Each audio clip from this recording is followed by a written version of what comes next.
Il a tenu bleu, mais quand même. Bravo. On y va? C'est bon, tu peux y aller. Bonjour et bonsoir à tous pour ce nouveau séminaire dans le cadre toujours de Mars Bleu. Et donc aujourd'hui, on a le plaisir de recevoir Iraj Sobhani, professeur Sobhani, gastroentérologue, qui va nous parler de la nutrition avec des informations vraies ou fausses, en tout cas démêler le vrai du faux, sur tout ce qui concerne la nutrition dans le domaine du cancer du côlon et du rectum. Et je rappelle que les webinaires continuent et je vous redonnerai les dates tout à l'heure, ainsi qu'une journée où le test peut vous être remis, qui aura lieu le 28 mars. Vous pouvez vous rendre sur Mondor, au 4e étage, sur la plateforme Calypso. Donc, sans plus attendre, merci beaucoup Iraj, et je te laisse la parole. Merci Christophe, et merci à vous tous qui êtes présents et ponctuels sur ces webinaires dans cette première journée de printemps, n'est-ce pas, le 21 mars. Nous allons pouvoir parler de cancer colorectal, et à travers l'alimentation, essayer de tenter une action de prévention, et je vais essayer de vous expliquer comment l'alimentation par quai de biais représentera quelque part l'environnement.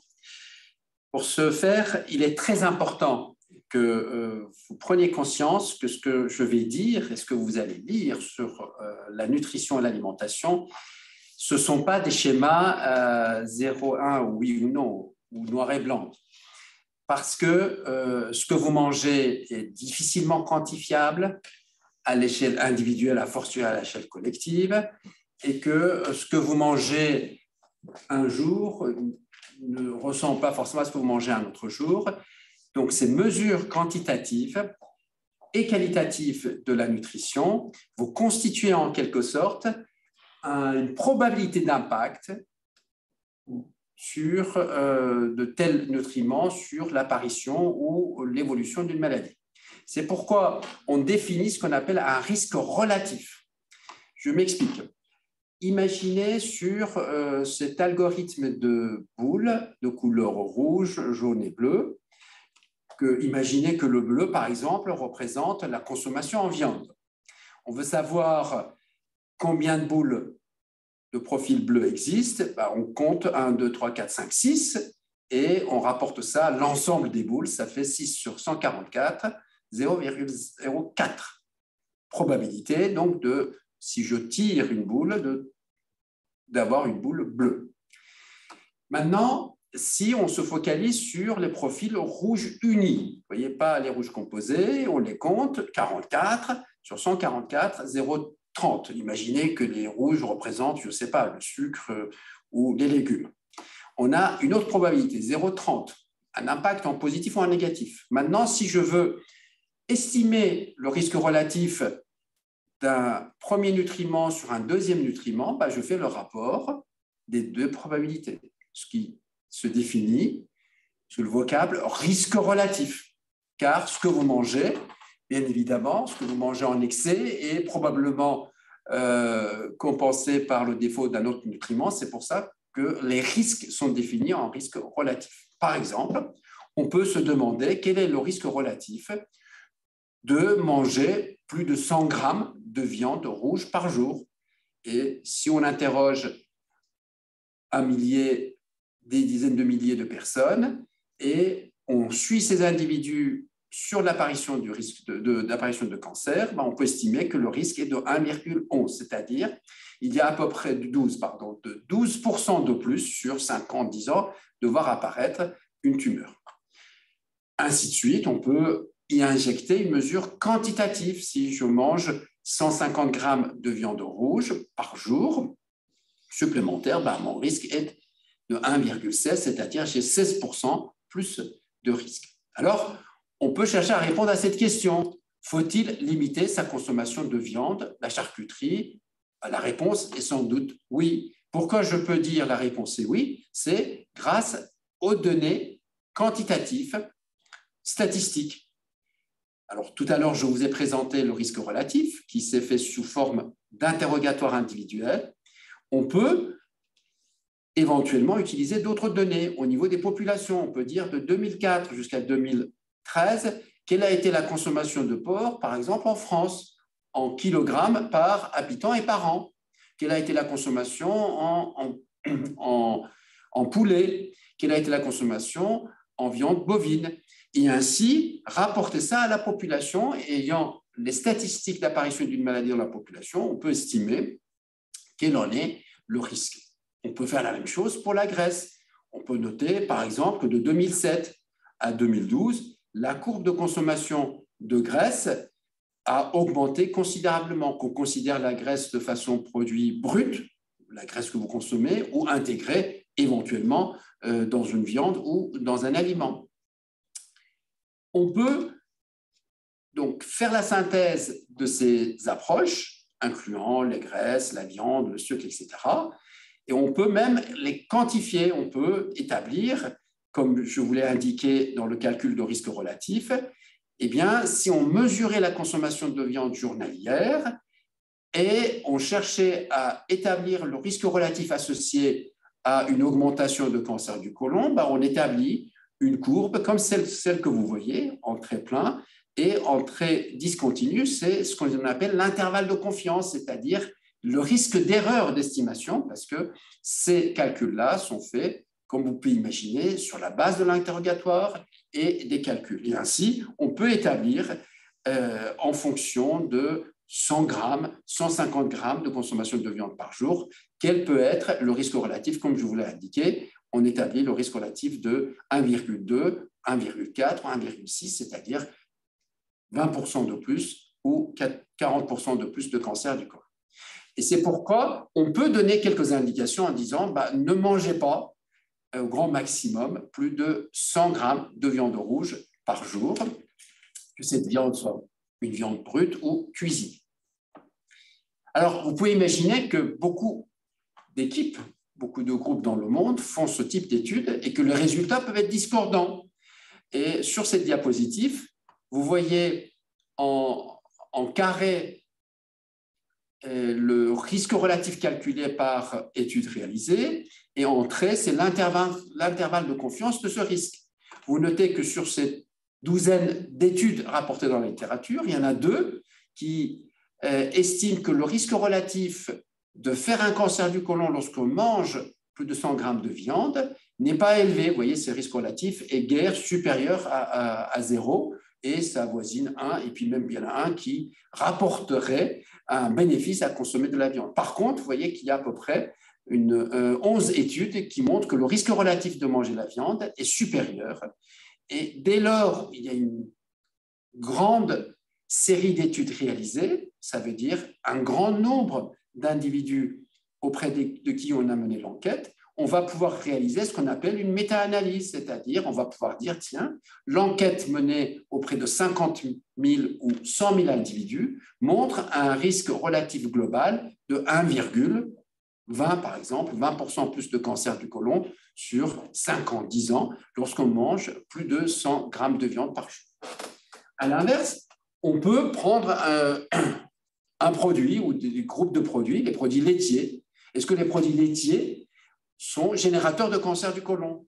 On est à l'aise pour dire non, car lorsqu'on, de la même manière comme celle que je viens de vous exposer pour la viande, on quantifie les produits laitiers, qu'il s'agisse du lait ou du yaourt, du fromage léger, et, parce que la part de la graisse devrait être quantifiée, et on rapporte ça à 200 ou 300 grammes de consommation de produits laitiers par jour, on arrive toujours à des risques relatifs, vous voyez, inférieurs à 1, à 0,86. C'est pour ça qu'on peut dire, tiens, si on consomme 200 grammes de produits laitiers légers sur quelques années, on va réduire le risque de cancer du côlon de 10%. Une autre question qui arrive toujours lorsqu'on parle d'alimentation, c'est l'effet des antioxydants. Qu'est-ce que c'est antioxydants? Les légumes, les fruits ou certains jus de fruits sont appelés antioxydants. Alors, pour pouvoir répondre à cette question, il faut d'abord définir ce que c'est un oxydant. En fait, en gros, un oxydant, c'est quoi? C'est un élément libre, une molécule libre qui possède un électron libre. Vous voyez, imaginez la structure d'un atome, au centre le noyau, et en périphérie un électron libre.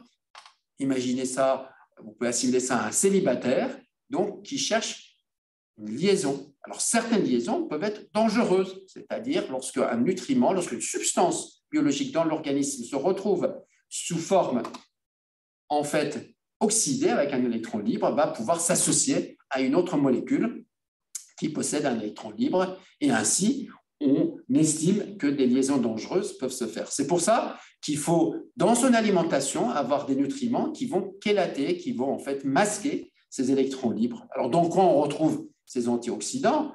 Alors, les antioxydants, c'est des phénomènes d'oxydation, et la présence d'antioxydants, ou les stress oxydatifs, c'est quelque chose de naturel, hein. Une feuille, lorsqu'elle est verte, a très peu de stress oxydatif, mais lorsqu'elle connaît après l'été l'automne et l'hiver, eh bien, le niveau de stress oxydant est élevé, et l'arbre, en fait, régénère à partir de la terre des antioxydants. Nous, c'est à partir de l'alimentation qu'on va régénérer des antioxydants. Alors, vous lirez beaucoup dans la littérature de documents sur les fruits rouges, qui sont réputés être les plus antioxydants en Inde, mais n'oubliez pas que l'orange ou le citron ou même la pomme, ce sont des fruits antioxydants. Eh bien, on peut utiliser les fruits, et en gros, les fruits verts ou les fruits jaunes sont tous antioxydants, même si les fruits rouges sont un peu légèrement plus antioxydants. Après, il faut mettre ça en balance par rapport à la disponibilité du fruit et au prix. Bien évidemment, ces fruits antioxydants apportent d'autres éléments comme le magnésium, comme les vitamines, et de ce fait-là aussi ont d'autres vertus. Alors, une autre question qui arrive assez souvent, est-ce que la tumeur se nourrit de sucre? Et si la réponse est oui, je vais cesser de manger du sucre. En fait, en réalité, les choses sont un peu plus complexes. Toute cellule a besoin de sucre. C'est vraiment le premier fuel énergétique de cellules vivantes. Ce qu'on a défini, et c'est plus exactement M. Warburg qui a défini, la façon dont la cellule tumorale consomme le sucre est légèrement différente de la façon dont la cellule normale voisine consomme le sucre. En gros, la cellule normale, pour consommer le sucre, en fait, va brûler le sucre, et pour cela dispose de l'oxygène. Et en gros, imaginez une usine qui va assurer en fait l'épuration de ces déchets. La cellule tumorale, en fait, va se retrouver, les cellules sont entassées les unes sur les autres, dans une atmosphère peu oxygénée, qu'on appelle en hypoxie, et va consommer le sucre, va finalement générer beaucoup plus de polluants. Et si la cellule n'est pas équipée pour nettoyer sa pollution, eh bien, va générer des molécules, des stress oxydatifs, et à ce moment-là, cette consommation légitime du sucre que vous devez assurer pour vos cellules normales peut devenir délétère par le biais des polluants au niveau de la cellule tumorale. Alors, n'oubliez pas que dans ce que vous mangez, il y a énormément de sucre. Il y a le sucre brut que vous avez sous forme d'hydrate de carbone, il y a le sucre de boisson, il y a les féculents, les céréales qui contiennent aussi un peu de sucre. Vous voyez, une grosse part de ce que vous mangez, ce sont de sucre. Et ces sucres, d'absorption rapide ou plus lente, sont métabolisés par les cellules normales comme par les cellules tumorales. Bien évidemment, dans votre alimentation, il y a l'apport de fruits et des légumes, il y a les produits laitiers dont nous avons parlé, il y a également les graisses, la viande, il y a également les additifs. Vous avez beaucoup tous l'habitude des additifs, et de plus en plus. Par exemple, la sauce grasse ou la sauce sucrée ou la sauce salée. Et le sucré et le salé peuvent également constituer des éléments délétères. Alors, un élément très important et passionnant sur notre habitude de consommation de sucre. Au XVIIIe siècle, en France, la consommation annuelle de sucre par habitant était de l'ordre de 2 kg. Dans les années 70, on arrive déjà à 55 kg, et aujourd'hui, on dépasserait 65 kg de sucre par an et par individu. Vous voyez l'écart entre 2 kg et 65 kg. Alors, ça a eu beaucoup de conséquences, en particulier la création ou l'émergence de diabète. Alors, pourquoi? Parce que tout simplement, le sucre, c'est le premier goût en fait, que l'enfant acquiert, et c'est synonyme de plaisir. Et ceci est tellement vrai que l'industriel a créé et a produit du sucre. Ça, vous voyez, ce sont les ressources de production de sucre dans différents pays, parce que ça constitue une source de production de richesse pour les pays. Alors, qu'il s'agisse de la viande, des graisses, des produits laitiers ou du sucre, tout ce que nous mettons dans notre bouche qui passe après dans l'estomac et dans notre intestin, en fait, nous nourrit, mais également nourrit nos bactéries. N'oubliez pas qu'il y a 17 à 20 fois plus d'organismes cellulaires dans notre corps que nos propres cellules. Donc, ce que vous mangez en excès de sucre, en excès de graisse, en excès de sel ou en excès de viande vont être métabolisés fatalement par les bactéries de votre intestin, de votre côlon, et donc vont façonner, c'est-à-dire si vous prenez l'habitude de manger plus de sucre, vous allez forcément favoriser les bactéries dans votre côlon qui vont consommer le sucre au détriment des bactéries qui vont consommer des produits laitiers. Or, ces consommations de déchets ou de nutriments que vous avez par les bactéries vont générer de nouveaux métabolites. Et ces mêmes métabolites, après, sont absorbés dans votre corps, passent dans la circulation générale et vont avoir un effet modulateur de votre réponse immune, par exemple, de la prolifération et réparation de votre système intestinal. Alors, on va prendre un schéma pour que vous compreniez précisément comment ça va se passer. Ce schéma, c'est le schéma d'une glande, de ce qu'on appelle une glande épithéliale. C'est l'agencement des cellules de votre épithélium du côlon. Et à partir de l'âge de 25-30 ans, cet épithélium peut proliférer davantage. Vous savez que tous les 3 jours, tous les 2 à 3 jours, on renouvelle notre épithélium, un peu comme la peau. Et si on renouvelle cela plus vite, ou dans certaines conditions, on va pouvoir créer de façon aberrante, vous voyez, une distorsion de ces glandes.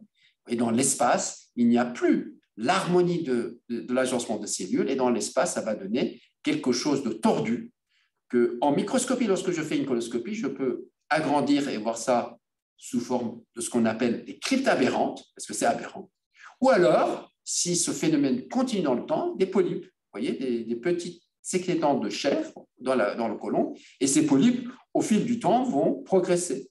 Vous voyez, si à partir de l'âge de 25 ans, j'ai pris certaines habitudes alimentaires qui favorisent la distorsion de ces glandes du côlon, eh bien, à 65 ans, j'aurai connu des polypes de différentes tailles. Et puis, à un moment donné, un polype peut dégénérer en cancer, car ces habitudes alimentaires vont favoriser cela. Alors, vont favoriser directement, parce que vous avez consommé, par exemple, excessivement de viande rouge, ou excessivement de graisse, ou excessivement de sucre, mais également par le biais de ces micro-organismes que vous hébergez dans votre côlon.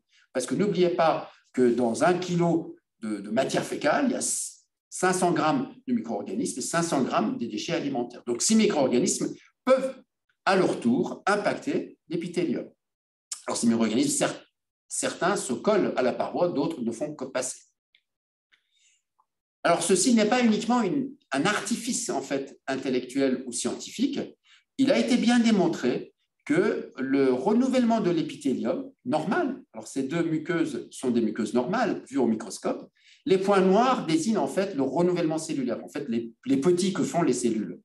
Eh bien, cet individu au-dessus a un renouvellement cellulaire qui est plus rapide que cet individu en bas.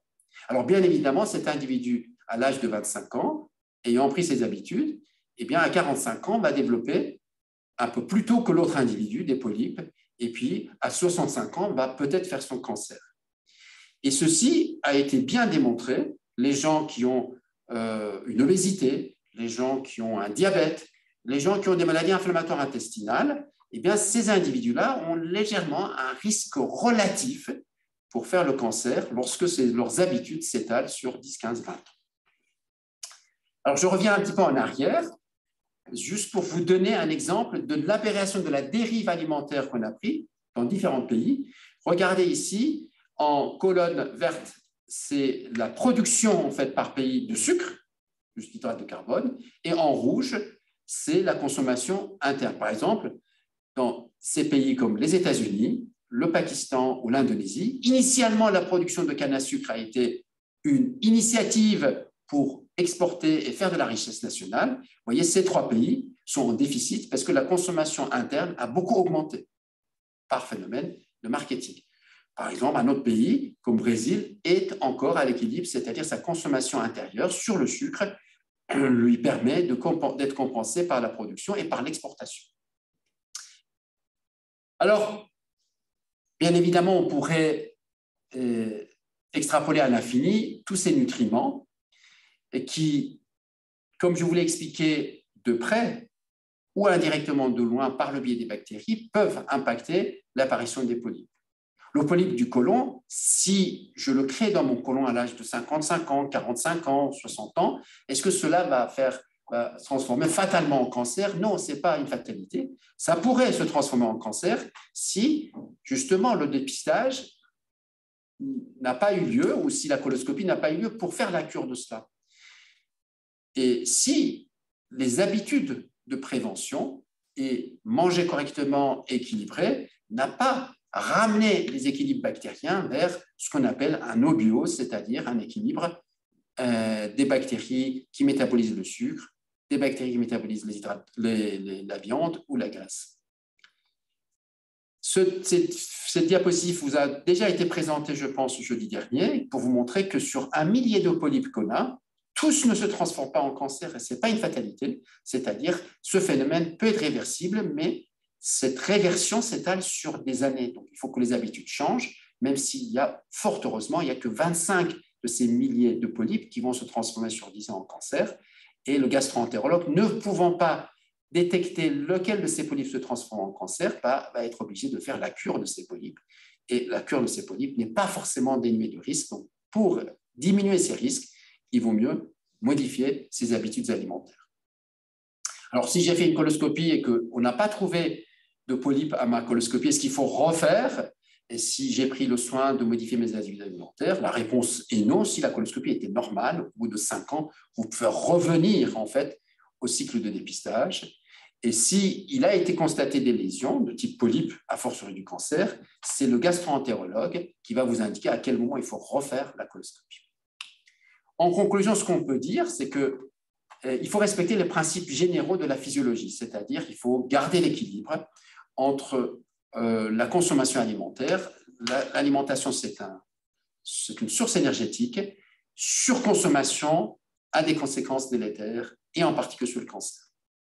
Alors, la surconsommation globale, mais également la répartition. Il faut garder la répartition, pas plus de 50% de ce que vous prenez en fuel énergétique en hydrate de carbone, en sucre, pas plus de 30% en produits graisses et pas plus de 20% en protéines.